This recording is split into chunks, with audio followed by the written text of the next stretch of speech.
بسم اللہ الرحمن الرحیم کہانی.com میں خوش آمدید۔ شروع کرتے ہیں آج کی دلچسپ اور سبق آموز کہانی۔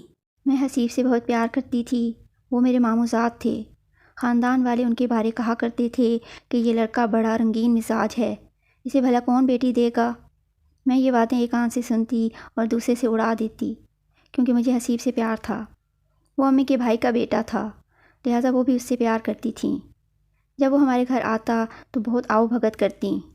اگر کسی نوجوان کی شکل و صورت اچھی ہو، باپ خوشحال ہو اور جیب خرچ کے علاوہ اسے گاڑی بھی دے رکھی ہو تو لڑکیاں ایسے نوجوانوں کے لیے اپنے دل میں نرم گوشہ تو رکھتی ہیں۔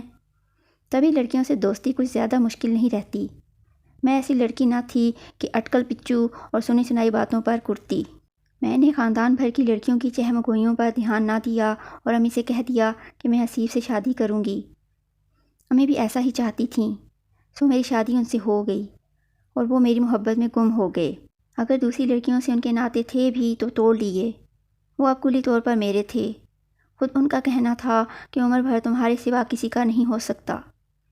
اب حسیب تمہارے سوا کسی کا نہیں، جو چاہے قسم لے لو۔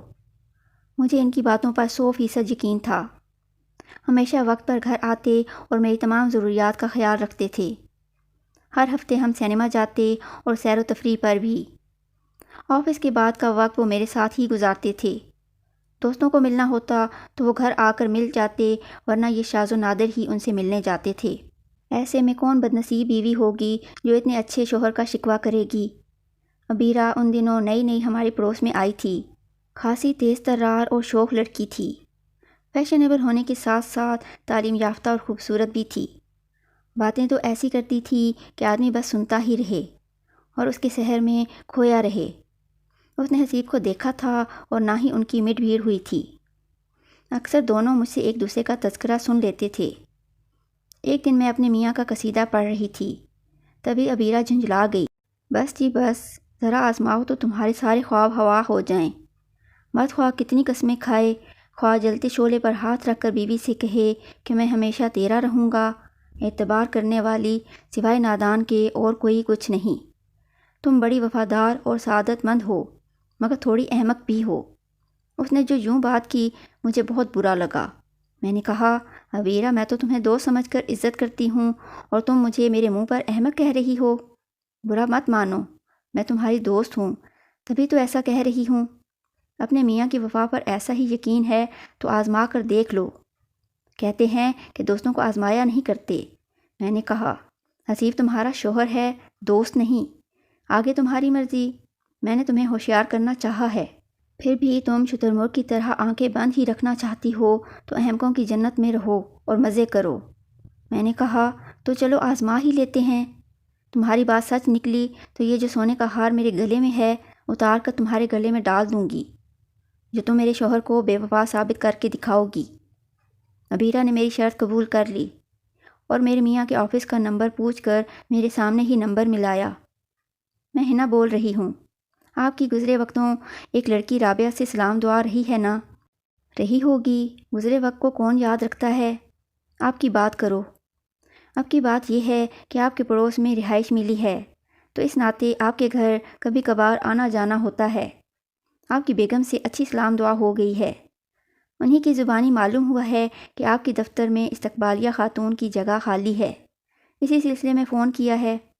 ہاں، رابعہ جاب چھوڑ کر چلی گئی ہے، جو ہماری استقبالیہ لیڈی تھی۔ وہ جگہ خالی ہے تو شاید میں نے اپنی بیگم سے تذکرہ کر دیا ہوگا، مجھے یاد نہیں۔ معمولی باتیں میں یاد نہیں رکھتا۔ بہرحال آپ اس جاب کے لیے انٹرسٹڈ ہیں کیا؟ جی، میں گریجویٹ ہوں، پہلے بھی ایک کمپنی میں اسی آسامی پر کام کر چکی ہوں۔ وہاں سے کب اور کیوں جاب چھوڑی ہے؟ گھر تبدیل کرنے کی وجہ سے وہ کمپنی اب بہت دور پڑتی تھی، اس وجہ سے جاب چھوڑ دی ہے۔ ٹھیک ہے، آپ میرے دفتر آ جائیے، میں دیکھتا ہوں اگر آپ کی کچھ مدد ہو سکتی ہے۔ کب آؤں؟ عبیرہ نے پوچھا۔ ابھی مجھے فراغت ہے، آج آ جاؤ۔ کل آ جاؤں سر، وہ دراصل مجھے اپنی اسناد کی فوٹو کاپیاں کروانی ہیں۔ ٹھیک ہے، کل آ جائیے گا۔ اس کے بعد عبیرہ تقریباً روزانہ لنچ ٹائم میں میرے گھر سے فون کرتی اور میرے شوہر سے تھوڑی دیر بات چیت کرتی۔ ان کی بات چیت کا باب کھل گیا۔ جب تک بات آپ جناب کے دائرے میں رہی، عبیرہ نے میرے گھر سے ہی فون پر سلسلہ جاری رکھا۔ کچھ دنوں بعد حسیب نے محسوس کیا کہ بات حد سے آگے جا رہی ہے اور میری نہ صرف دل آزاری ہوگی بلکہ گھر میں لڑائی ہوگی، تو معاملہ بہت خراب ہو جائے گا۔ انہوں نے اس سے بات چیت بند کر دی۔ تب عبیرہ نے مجھ سے کہا کہ میں نے تم سے ہار مان لی، تم جیتی میں ہاری۔ واقعی تمہارے میاں بہت شریف آدمی ہیں اور تم سے سچی محبت کرتے ہیں۔ اس کے بعد عبیرہ نے وہ کر دکھایا جس کا میں سوچ بھی نہیں سکتی تھی۔ اس نے دوسرے ہی دن حسیب کو یہ تاثر دے دیا کہ اس کو ملازمت مل گئی ہے اور اب اس کو ملازمت کی ضرورت نہیں ہے۔ اس کے باوجود ان کی فون پر باتیں جاری رہیں، گویا دوستی کا باب کھل گیا تھا۔ جب تک میرے فون سے وہ حسیب سے باتیں کرتی، میں اپنے کانوں سے سنتی، اندازہ لگاتی کہ میرے میاں ادھر سے کس انداز اور ٹون سے بات کر رہے ہیں۔ بعد میں اس نے اپنے گھر کے فون سے ان کے ساتھ سلسلہ گفتگو جاری رکھا۔ اب ان دونوں کی گفتگو کو میں نہیں سن سکتی تھی۔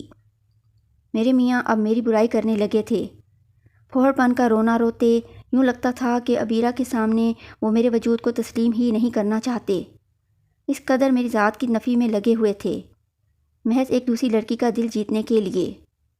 وہ شادی سے قبل رنگین مزاج مشہور ہوا کرتے تھے اور شادی کے بعد میرے عشق میں گرفتار نظر آئے، مجھ سے تا عمر با وفا رہنے کی قسمیں کھاتے، بے شک میرا بہت خیال بھی رکھتے اور ایک مرد کو اچھا شوہر ثابت کرنے کے لیے خود کو ایسا ہی ظاہر کرنا بھی چاہیے۔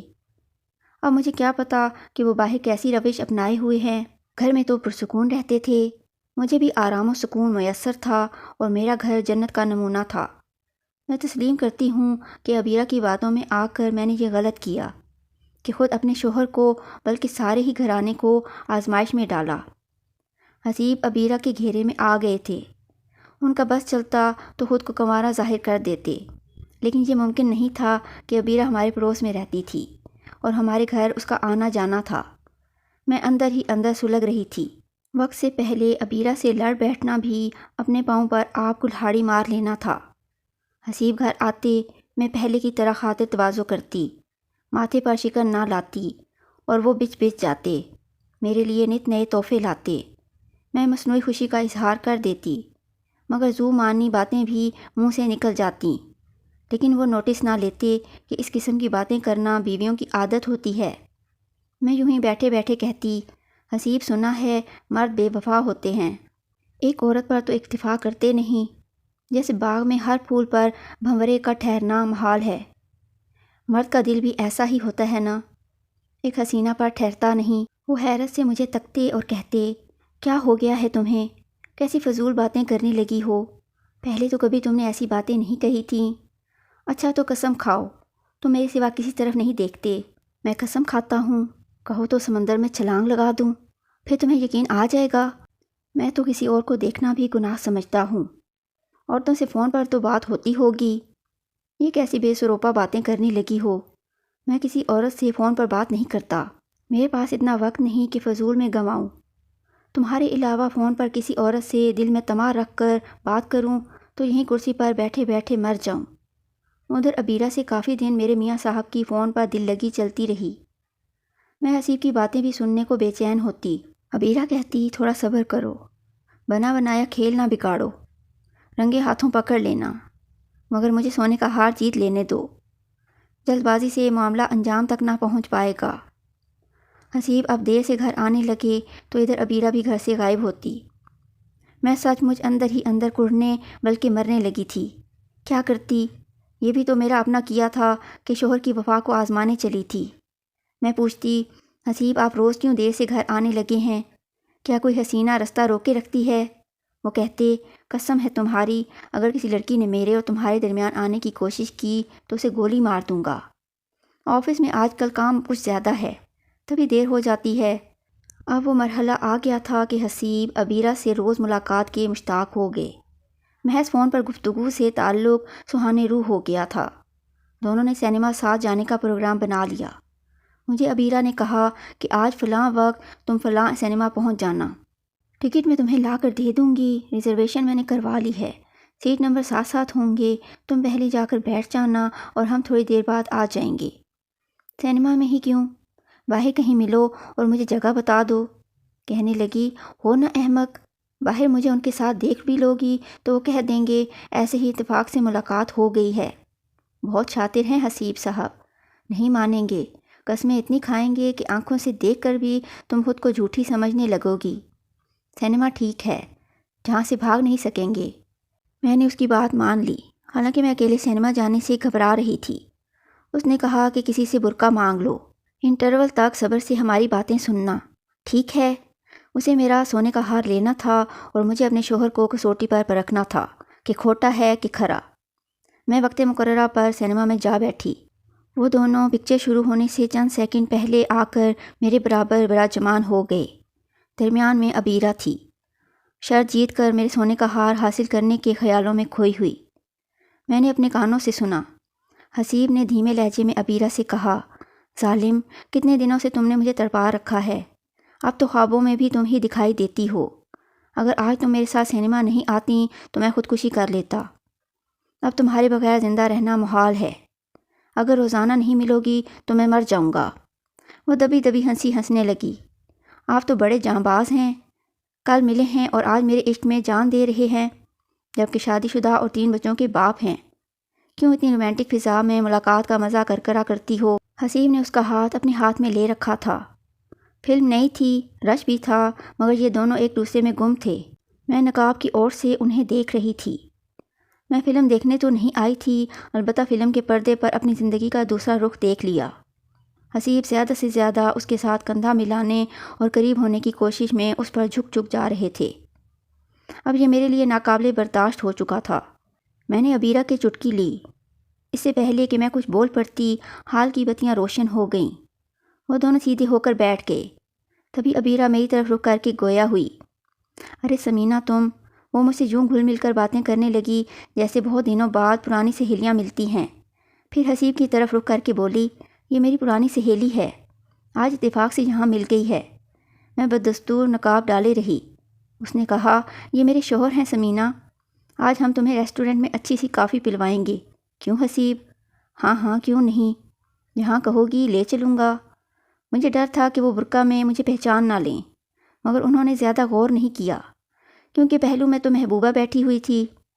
عبیرہ بولی، حسیب پکچر کچھ اچھی نہیں، مجھے پسند نہیں آ رہی، چلو کسی اچھے سے ریسٹورنٹ میں جا کر کچھ کھاتے پیتے ہیں۔ تبھی لائٹیں آف ہو گئیں اور فلم چلنے لگی، لیکن عبیرہ حسیب کو باہر لے چلی۔ مجھے بھی کہا کہ تم بھی اٹھو، ہم نے تمہارے لیے ہی تو فلم چھوڑی ہے، جانے پھر کب ملاقات ہو۔ وہ آگے آگے اور میں ان کے پیچھے پیچھے۔ حسیب کافی تیز چل رہے تھے۔ وہ پارکنگ سے گاڑی سڑک پر لائے، تب تک ہم بھی وہاں پہنچ گئے۔ انہوں نے مڑ کر مجھے نہیں دیکھا۔ عبیرہ ان کے ساتھ اگلی نشست پر اور میں پچھلی پر بیٹھی ہوئی تھی۔ گاڑی سٹارٹ تھی۔ وہ ہمیں ایک عمدہ ہوٹل لے گئے اور وہاں کار روکی تو عبیرہ نے کہا، جانے من، جانتی ہو نا، مجھے پھول بہت پسند ہیں، وہ سامنے سڑک پر پھول والے کی دکان ہے، میرے لیے موتیا کے گجرے لے آئیے پلیز، تب تک ہم فیملی روم میں جا کر بیٹھتے ہیں۔ وہ کار سے اتر گئے اور سڑک پار کر کے پھولوں کے گجرے لینے چلے گئے۔ ہم دونوں فیملی کیبن میں آ گئیں۔ ذرا دیر بعد وہ بھی آ گئے، اپنے ہاتھوں سے گجرے عبیرہ کی کلائی میں ڈالے اور بولے، تمہاری سہیلی اتنی زیادہ پردہ نشین ہے کہ فیملی روم میں بھی نقاب ڈالے بیٹھی ہیں۔ دراصل یہ اتنی خوبصورت ہیں کہ اگر نقاب اٹھا دیا تو آپ ان کے حسن کی تاب نہ لا سکیں گے۔ یہ کہہ کر وہ ہنسی۔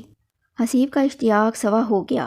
بولے، بھائی اب نقاب اٹھا بھی دیجئے، ہماری بیگم اتنی اچھی ہیں، یقیناً ان کی سہیلی بھی اچھی ہی ہوگی۔ اب میری باری تھی۔ میں نے اسی وقت نقاب الٹ کر حسیب کی جانب دیکھا۔ رات کے تقریباً 8 بجنے کو تھے۔ کیبن میں مدھم روشنی اور ٹیبل پر شمع کی روشنی میں بھی میں نے ان کے چہرے پر بہتے پسینے کو دیکھ لیا۔ مجھے لگا کہ وہ مٹی کے بنے ہیں، ابھی گر پڑیں گے۔ اس وقت تو یوں ہی چپ چاپ گاڑی میں بیٹھ کر ان کے ساتھ گھر آ گئی، مگر اس کے بعد کیا ہوا لکھنا نہیں چاہتی۔ یہ پوری ایک الگ کہانی ہے۔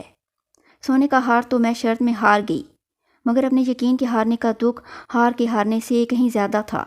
کئی دن ہم میاں بیوی میں جدائی رہی، بچے الگ پریشان ہوئے، ان کا سکون چھوٹا۔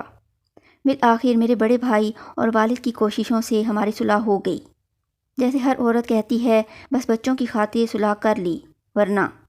اسی ورنہ کی بدولت میں سمجھتی ہوں کہ ہزاروں گھر ٹوٹنے سے بچ جاتے ہیں اور آج بھی آباد ہیں، کیونکہ بچے میاں بیوی کے درمیان ایسی مضبوط کڑی ہوتے ہیں کہ یہ گھر کو بکھرنے نہیں دیتے۔